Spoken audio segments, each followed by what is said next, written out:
नमस्कार, मैं विद्याशंकर तिवारी हूं। इंडिया न्यूज़ के डिजिटल चैनल इन खबर के लिए। मिशन शक्ति ने भारत को अंतरिक्ष का महाशक्ति बना दिया है।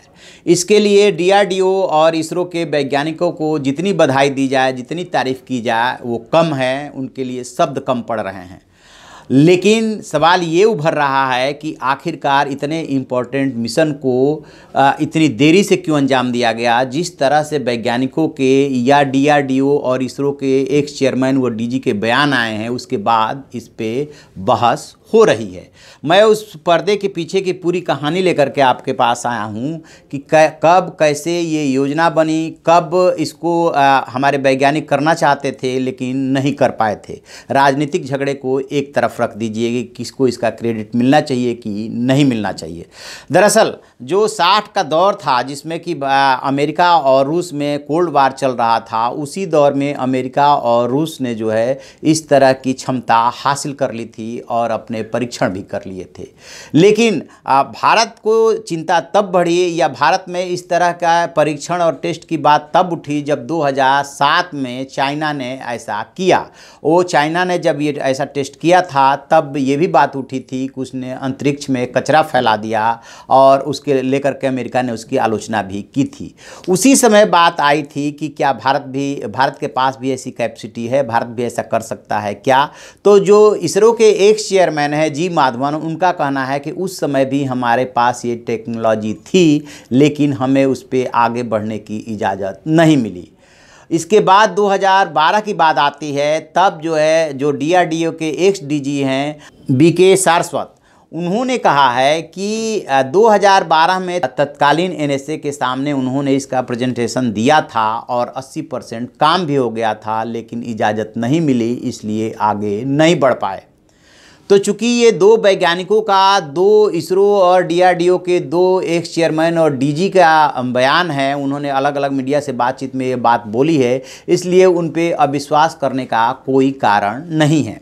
दूसरी बात ये उठ रही है कि क्या इसकी तुलना पोखरण के परमाणु परीक्षण से की जा सकती है। सबसे पहले 1974 में इंदिरा गांधी जब प्रधानमंत्री हुआ करती थी, पोखरण परीक्षण हुआ था और उसका नाम ऑपरेशन शक्ति था और इसका नाम जो है मिशन शक्ति है। इसके बाद अटल बिहारी वाजपेयी ने 1998 में दूसरा पोखरण परीक्षण किया था और अब जो है आकर के ये मिशन शक्ति सक्सेसफुल हुआ है। तो बहुत सारे लोगों का और वैज्ञानिकों के भी एक वर्ग का मानना है कि ये जो परीक्षण है ये उससे कम नहीं है, इसको भी उसी रूप में देखा जाना चाहिए। देश के लिए गौरव की बात है, ये बहुत बड़ी उपलब्धि है। 3 मिनट का समय था, 300 किलोमीटर पे हमारा टारगेट था जो बहुत तेज़ी से चक्कर लगा रहा था। खुद बीके सारस्वत ने माना है कि यदि फ्रैक्शन ऑफ सेकंड की भी देरी होती तो हम निशाना चूक सकते थे और इस तरह से ये हमारा जो मिशन था वो असफल हो सकता था। इसमें बहुत ही एडवांस टेक्नोलॉजी की ज़रूरत होती है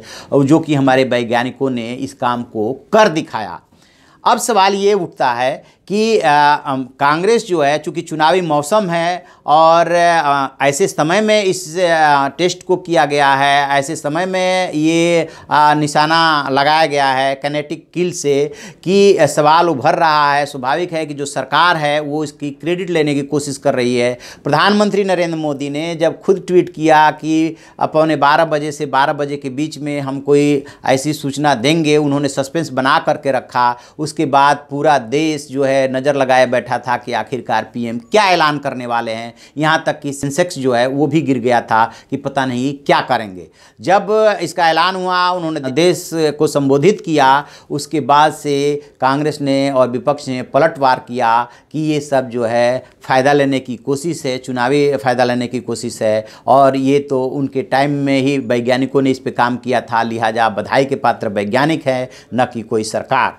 निष्पक्ष पूछिए तो इसमें कोई दो राय नहीं कि जो भी वैज्ञानिक इस मिशन में जुड़े हुए थे, निश्चित रूप से वही बधाई के पात्र हैं, चाहे वो डीआरडीओ के वैज्ञानिक हो या इसरो के वैज्ञानिक हो। लेकिन एक सवाल किसी भी लोकतांत्रिक देश में हमेशा उभरता है और उभरता रहेगा, चाहे वो माधवन का बयान हो और चाहे सारस्वत का, दोनों में इस बात की पुष्टि की जा रही है कि जब उन्होंने ये पूरा प्रोजेक्ट तत्कालीन सरकार के सामने रखा था तब उन्होंने इसकी इजाज़त नहीं दी थी। इसके अलावा अलावा जो एक्स मिनिस्टर हैं जो इससे जुड़े रहे हैं, प्रधानमंत्री कार्यालय में राज्य मंत्री रहे हैं, उन्होंने भी माना है, पृथ्वीराज चौहान, कि राजनीतिक कारणों से तब जो है इस परीक्षण को रोका गया था। तो अब क्या उनके सामने परिस्थितियां थी, ये बात एकदम से अलग है, लेकिन ये बात उभर रही है कि क्या तत्कालीन यूपीए सरकार ने इसकी इजाज़त नहीं दी थी और मोदी सरकार ने क्या जानबूझ करके ऐसे समय को चुना ताकि इस दौर में चुनावी फ़ायदा लिया जा सके। तो जो बातें आई हैं, जो कि जो इस समय डीआरडीओ के जो डीजी हैं जी सतीश रेड्डी, उन्होंने बताया है कि काम तो इसमें 2 साल से, जब नई सरकार आई उसके सामने ये प्रोजेक्ट रखा गया तब तत्काल जो है इसकी इजाज़त मिल गई थी और 2 साल से इस पे काम बहुत तेज़ी से चल रहा था और पिछले 6 महीने से मिशन मोड में चल रहा था।